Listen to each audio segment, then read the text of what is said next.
আৰু মই ৰাজনীতি কৰা মানুহ নহয় আৰু ৰাজনীতি কৰিব লাগিলে মই পৰোক্ষভাৱে মোৰ পৰিবাৰক এটা দল সংগঠনত সোমোৱাই দি পেলাই তেওঁৰ থ্ৰু দি ৰাজনীতি কৰাতকৈ মই নিজে ৰাজনীতিত প্ৰত্যক্ষভাৱে সোমাব পাৰোঁ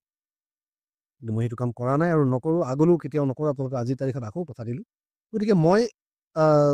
চৰকাৰখনক অনুৰোধ জনাম যে এনেকুৱা ক্ষুদ্ৰ ক্ষুদ্ৰ কথাত মোৰ লগত লাগি থকাতকৈ আপোনালোকৰ কৰিবলগীয়া বহুত কাম আছে সমাজখনৰ উন্নয়নৰ কাম আছে সমাজখনৰ বাবে কৰিবলগীয়া আপোনাৰ ঢেৰ কাম আছে মূল্য বৃদ্ধিৰ বিপক্ষে আপোনালোকে যুঁজ দিবলৈ আছে আপোনালোকে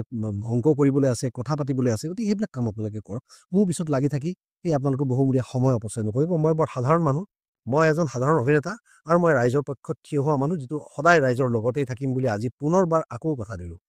আৰু ৰাইজসকলকো কৈছোঁ যে মই এটা পোষ্ট দিছিলোঁ আজি বহুত দিন আগতে ফেচবুকত ৰঙা হেৰিৰ মাজত বগা আখৰেৰে নিশা যে ইছ্যুবোৰ ফালৰি কটাই নিবলৈ বহুত চেষ্টা কৰা হ'ব এতিয়াও সাৰে আছোঁ মই গতিকে আজিও আপোনালোকক কৈছোঁ এতিয়াও সাৰে আছোঁ আৰু মই সাৰে থাকিম যিদিনাখনলৈকে জুবিন গাৰ্গৰ গোটেই ইনভেষ্টিগেশ্যন প্ৰক্ৰিয়াটো সুন্দৰকৈ পাৰ হৈ নাযায় আমি সঠিক উত্তৰ যেতিয়ালৈকে নাপাওঁ আৰু যেতিয়ালৈকে এটা ফেয়াৰ ট্ৰায়েলৰ মাধ্যমেৰে যিখিনি দোষী তেওঁলোকৰ শাস্তি নলয়